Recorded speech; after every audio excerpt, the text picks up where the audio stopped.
Taxi driver का car farming. Kishanganj नामक गांव में गंगाराम करके एक किसान रहता है। उसका पूरा परिवार मिलकर खेत में काम करता था। कभी कभी उतना मेहनत करने के बाद भी फसल को बराबर भाव नहीं मिलता था, तो वो बेचारे घर घर घूमकर बेचते थे। ऐसे ही रहते वक्त गंगाराम का लड़का दीपू शहर में टैक्सी चलाता था। पहले उसकी टैक्सी अच्छी चलती थी, पर वहाँ के लोकल उसके साथी टैक्सी ड्राइवर उसको ग्राहक नहीं मिलना ऐसा करते हैं। वो देखकर कुछ दिनों के बाद दीपू उसकी टैक्सी लेकर घर आ जाता है। अब दीपू को देखकर गंगाराम का दोस्त बद्री करके एक आदमी, अरे गंगाराम, तेरा लड़का बड़ा हो गया रे, कार भी बढ़िया है, अब तू भी अपने परिवार के साथ शहर चला जाएगा, मतलब बढ़िया है रे तेरा। दीपू, चाचा जी मैं शहर नहीं जा रहा, यहीं पर रहकर पिताजी के साथ खेती करूंगा, मैं यहीं रहूंगा तो खुश रहूंगा, ऐसा कहता है। गंगाराम, क्या बात कर रहा है बेटा, कार खरीद कर इस गाँव में काम करेगा क्या? यहाँ पर कौन चढ़ेगा रे तेरी कार? कुछ छोटी मोटी तकलीफ है तो रह सकता है, पर यहाँ पर रहकर मिट्टी का काम नहीं कर सकता, तू चला जा बेटा यहाँ से। दीपू, पिताजी कभी कभी अपनी परिस्थिति अपने अनुकूल नहीं रहती पिताजी, शहर के लोग अपने गांव जैसे लोग नहीं रहते, वहाँ पर कितना भी कमाए तो बस नहीं होता पिताजी, वहाँ पर हम लोग खुश नहीं रह सकते। गंगाराम, तो क्या बोल रहा है मुझे कुछ समझ में नहीं आ रहा है बेटा, शाम को बात करेंगे, ठीक है? अभी हम बाहर जा रहे हैं, आते आते खेत में भी जाकर आऊंगा, करके वहाँ से चला गया बद्री के साथ। उस दिन रात को गंगाराम अपने लड़के पर बहुत चिल्लाता है। पत्नी बीच में आकर समझाई तो ठीक है करके चुप हो जाता है। ऐसे कुछ दिन बीत जाने के बाद गंगाराम खेत जोतने के लिए गांव के प्रेसिडेंट के पास ट्रैक्टर मांगने जाता है, पर गांव का प्रेसिडेंट ट्रैक्टर जोतने के लिए बहुत ज्यादा रेट मांगता है। इससे गंगाराम पड़ोस के गांव जाने वाले ट्रैक्टरों से पूछता तो गांव के प्रेसिडेंट से डरकर उसको कोई भी ट्रैक्टर देने के लिए आगे नहीं आता है। वो देखकर दीपू को गुस्सा आता है।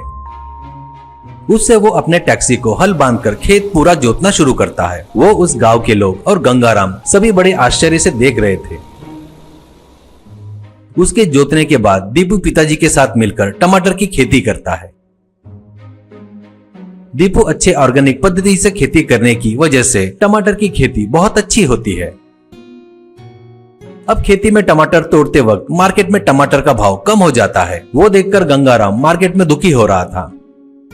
अब पिताजी के पास आकर दीपू, पिताजी आप टेंशन मत लो, अपन टमाटर ही बेचना जरूरी नहीं है, मेरा शहर में एक दोस्त है, वो 16 ड्राई टमाटर बेचता है, उस ड्राई टमाटर का भाव कितना रहता है पता है क्या? केजी हजारों में बिकता है। कुछ नहीं पिताजी, अपन जो टमाटर की खेती किए ना, उस टमाटर के टुकड़े करके एक 16 ड्राई में बढ़िया सुखाए तो बस वो सूख जाते, वो बढ़िया ही सुपर सेल हो जाएगा। उसके बाद वो टमाटर लेकर वापिस घर आ जाते हैं और तुरंत पिताजी से पैसे लेकर खेत में एक छोटा सा सोलर शेड जैसा बनाता है। उसमें कुछ तख्त भी सेट करता है। उसके बाद उसके पास के टमाटर को 3 और औरतों को लगाकर उनसे टमाटर के टुकड़े करवाकर उस तख्त पर सुखाने के लिए रखता है। वो सब देखकर गंगाराम, अरे बेटा, ये ड्राई टमाटर क्या, मेरे तो समझ में नहीं आ रहा है, पहली बार नाम सुन रहा हूँ, कौन खरीदेगा बेटा इसे? दीपू, पिताजी ऐसे सभी अच्छे शहरों में जीने वाले, आर्मी वाले, जहाजों में कई दिनों तक सफर करने वाले इसे बहुत जरूरत पड़ने पर इस्तेमाल करते हैं पिताजी, ऐसा कहता है। ऐसे होने वाले टमाटर के फसल को ड्राई टमाटर बना रहा था। उतना ही नहीं, गांव के किसानों को भी कम रेट में अपने टैक्सी से खेत जोतना शुरू करता है।